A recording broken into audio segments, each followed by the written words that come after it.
اعوذ باللہ من الشیطان الرجیم، بسم اللہ الرحمن الرحیم۔ سورہ طٰہٰ کی آیات 131 اور 132 کا مطالعہ کریں گے۔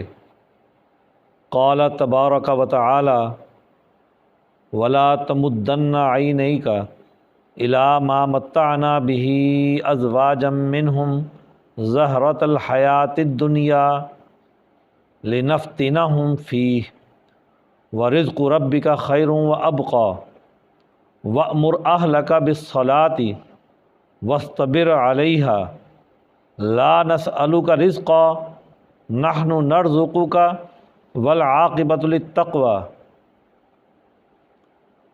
صدق اللہ العظیم۔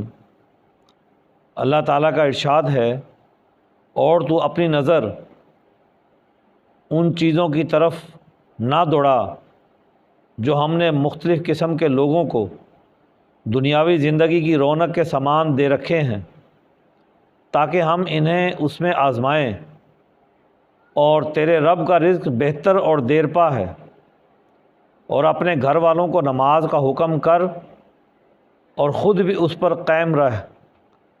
ہم تجھ سے روزی نہیں مانگتے، ہم تجھے روزی دیتے ہیں، اور پرہیزگاری کا انجام اچھا ہے۔ ان آیات میں اللہ تعالیٰ حضور اکرم صلی اللہ علیہ وآلہ وسلم سے ارشاد فرما رہے ہیں۔ اس سے پہلی آیت میں آپ کو حکم دیا گیا کہ آپ صبر کریں اور اپنے رب کی حمد اور تسبیح بیان کریں، اور پھر اس کے بعد یہ کہا کہ آپ یہ اونچے تمدن والے جو لوگ ہیں، جن کو دنیا کے مال و متاع میں کچھ غلبہ حاصل ہے، وہ نمایاں ہیں، تو ان کی طرف مت توجہ کیجیے۔ یہ تو خود ان کے لیے آزمائش ہے، یہ دنیا کی ظاہری رونق ہے، اور یہ بالکل ہی عارضی چیز ہے۔ انسان کے دل میں یہ سوال پیدا ہوتا ہے کہ یہ اتنے طاقتور لوگ ہیں اور یہ اللہ کے نافرمان بھی ہیں، تو ان کے پاس یہ اتنا کچھ کیوں ہے؟ ایک مرتبہ حضور اکرم صلی اللہ علیہ وآلہ وسلم تنکوں کی بنی چٹائی پر آرام فرما رہے تھے کہ حضرت عمر رضی اللہ تعالیٰ عنہ ان کے پاس آئے، تو آپ صلی اللہ علیہ وسلم کے جسم پر اس چٹائی کے نشان پیوست تھے۔ حضرت عمر رضی اللہ تعالیٰ عنہ کے دل پر ایک اثر ہوا۔ انہوں نے پوچھا کہ یا رسول اللہ، یہ کیسر اور کسریٰ اور یہ باقی سب حکمران لوگ جو اللہ کو نہیں مانتے، اللہ کے ساتھ شریک ٹھہراتے ہیں، ان کے پاس کتنا دولت اور کتنا ساز و سامان ہے، کتنی عیاشی کی زندگی گزار رہے ہیں؟ تو حضور اکرم صلی اللہ علیہ وسلم نے فرمایا کہ ان کے پاس کل کے لیے کچھ نہیں ہے، یہ جو کچھ ہے یہ صرف آج ہے۔ انہوں نے اپنی کل کی زندگی کے لیے کچھ نہیں کیا، یہ عیاشی صرف اس دنیا کے لیے ہے، اور اللہ تعالیٰ نے اپنے ماننے والوں کے لیے ان کے لیے کل کی نعمتیں رکھی ہیں۔ اور آپ صلی اللہ علیہ وسلم اپنے صحابہ سے یہ کہتے تھے کہ مجھے آج تم پر اس بات کا ڈر نہیں ہے، لیکن کل جب تم پر اللہ کے خزانے کھل جائیں گے، اللہ تعالیٰ اپنے ماننے والوں کو زمین پر حکومت دیتا ہے اور ضرور دیتا ہے، تو جب کل تم پر اللہ کے خزانے کھل جائیں گے تو مجھے خطرہ ہے کہ تم ان چیزوں میں گم نہ ہو جاؤ اور اللہ کی یاد کو بھلا دو، معاشرے کے لوگوں کے حقوق دینے کے عمل کو بھلا دو۔ تو اس لیے یہاں پر حضور اکرم صلی اللہ علیہ وسلم سے کہا گیا کہ آپ اپنی نظریں ان چیزوں کی طرف نہ دوڑائیں جو ہم نے دنیا میں ان کو ایک رونق دے رکھی ہے، دنیاوی زندگی کی جو رونق ان کے پاس ہے جو ان کے پاس دنیاوی سامان ہیں ان کی طرف مت نظر دوڑائیں، یہ تو ان کے لیے آزمائش ہے۔ اور سب سے اچھا رزق تو وہ ہے جو تیرے رب کا دیا ہوا ہے، اور وہ رزق باقی رہنے والا ہے۔ انہوں نے جو رزق، جس کا یہ دنیاوی ساز و سامان اور دنیاوی زندگی کا یہ جو اظہار کر رہے ہیں، یہ رب کا دیا ہوا نہیں ہے، یہ انہوں نے معاشرے کے پسماندہ طبقوں کے حقوق کو لوٹا ہے، تو تب یہ عیاشیوں میں پڑے ہوئے ہیں۔ اگر یہ معاشرے کے لوگوں کے حقوق دیتے تو اتنا عیاشی کا سامان ان کے پاس نہ ہوتا، تو یہ تو ان کا لوٹا ہوا مال ہے، اور جس کی وجہ سے یہ ہر وقت خطرے سے دوچار رہتے ہیں۔ بڑے بڑے پروٹوکول رکھتے ہیں، یہ بڑے بڑے پہرے دار رکھتے ہیں یہ،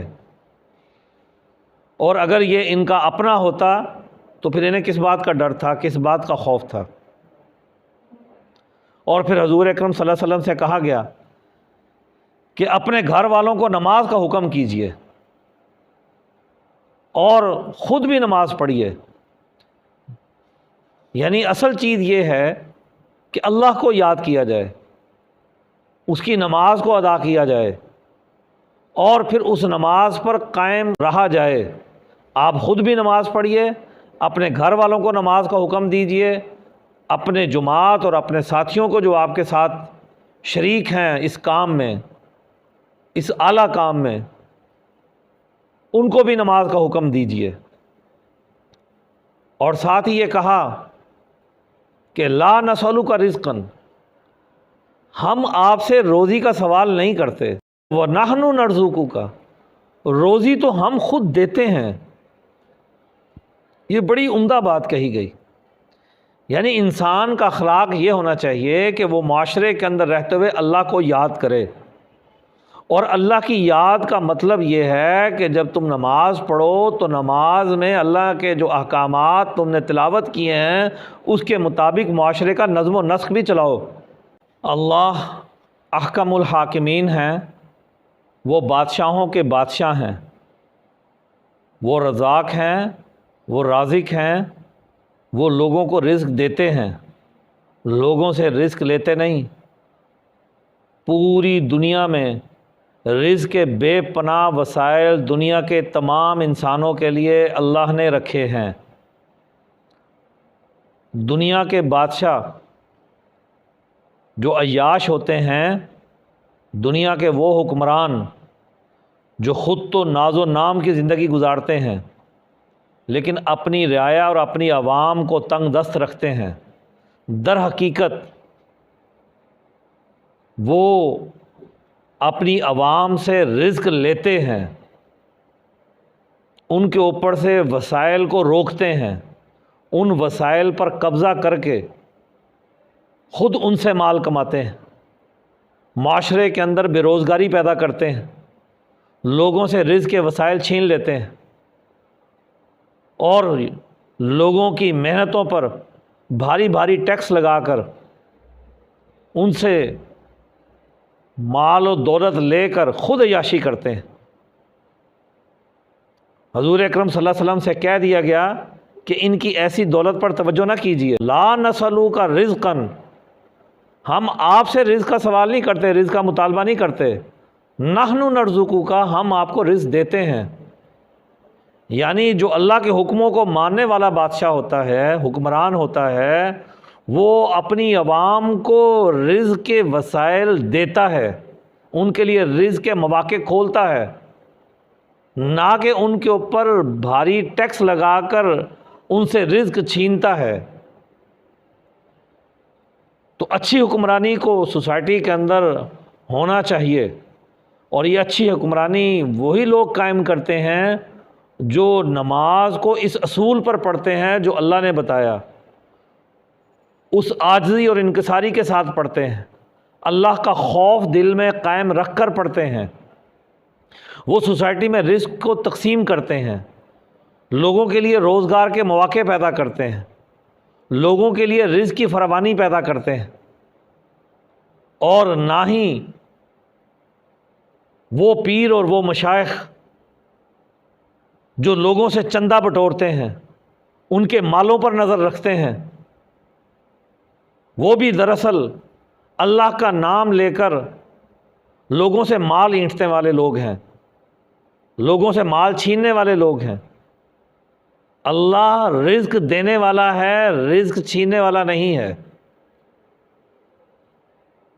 تو یہاں پر اس بات کو بڑا واضح کر دیا گیا کہ سوسائٹی کے اندر ایسے عیاش لوگ ہوں تو اس سے سوسائٹی تنگی کی طرف چلی جاتی ہے، سوسائٹی گمراہی کی طرف چلی جاتی ہے۔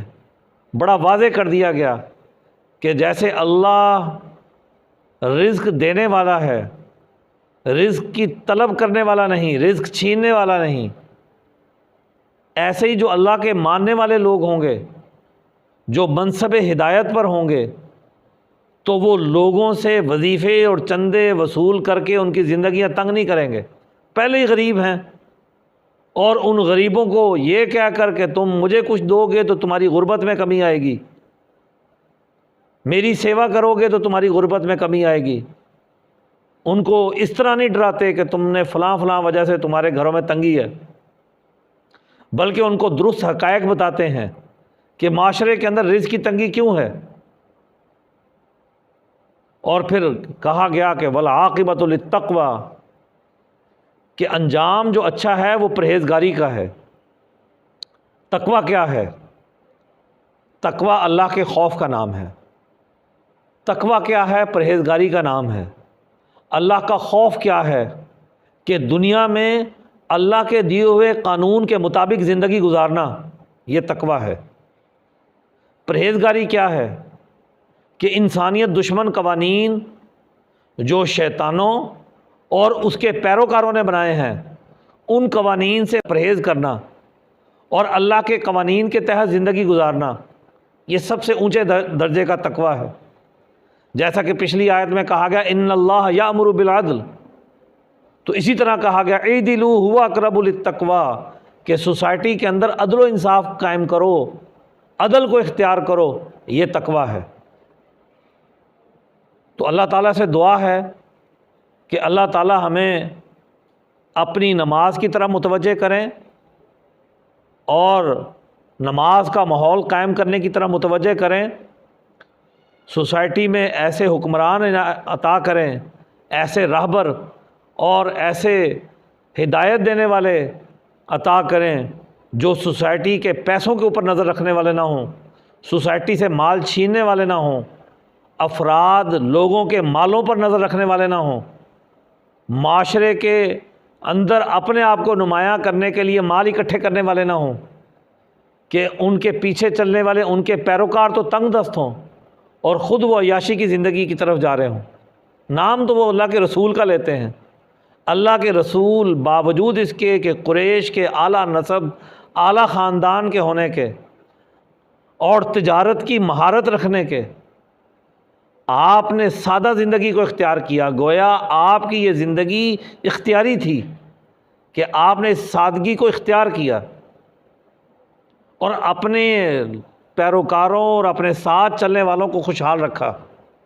تو اللہ سے دعا ہے کہ ہمیں حضور اکرم صلی اللہ علیہ وسلم کی اتباع نصیب فرمائے، اور آپ نے جیسا معاشرہ قائم کیا اللہ کے حکموں پر، ویسا معاشرہ قائم کرنے کی توفیق عطا کریں۔